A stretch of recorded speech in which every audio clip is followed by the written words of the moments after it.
The following program is a presentation of the Interfaith Broadcasting Commission.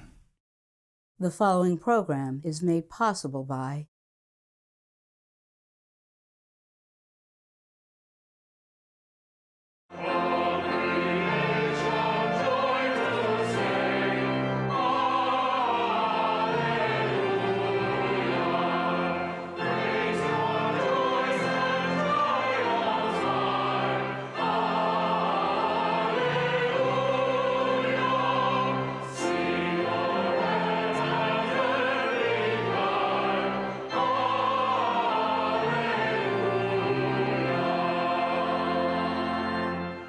Some years ago, following an Easter service, a couple greeted me and shared that they were visiting for the first time.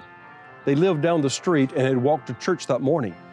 Though they had lived in their home for several years and walked past the church nearly every evening, they always paused in front of the church to experience a moment of gratitude. Gratitude that this church is located in such a prominent place in downtown Delray Beach. I asked them why. Why did they feel gratitude? They answered that they lived in a lovely home, drove nice cars, took frequent vacations and ate out often. But the church reminded them that there was something more.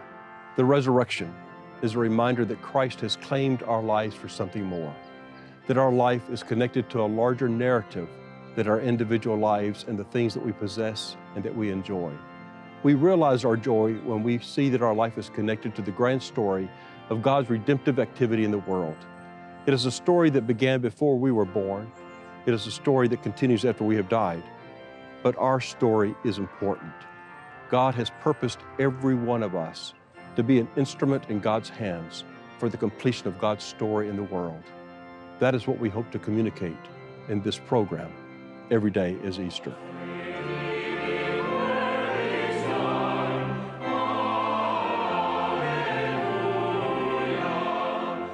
So many of us think that the religious side of holidays like Easter or Christmas is somehow at odds with the secular at-home portion, as if the gifts that we give on Christmas morning don't point to the greatest gift of all, which is Jesus Christ. Easter's a lot weirder though. You have baskets and eggs and bunnies and chocolates. My mom always made sure that my Easter basket came equipped with a toothbrush. When it comes to Easter, it seems like there's this chasm, this gulf, as if our traditions at home have nothing to say with our lived out faith. And even worse, our lived out faith has nothing to say to our traditions at home. I don't think it has to be that way. I have a 2-year-old son. His name's Pierre. And when I watch my son Pierre hunt for Easter eggs, squatting beside tree roots and looking under bushes, and when I watch him kneel down real low and pick up an egg and gently place it into an Easter basket, when I watch all of this, I am reminded of Jesus Christ and his parable of the lost sheep. In the parable, the one sheep gets separated from the 99. It gets scattered there amongst the hillside.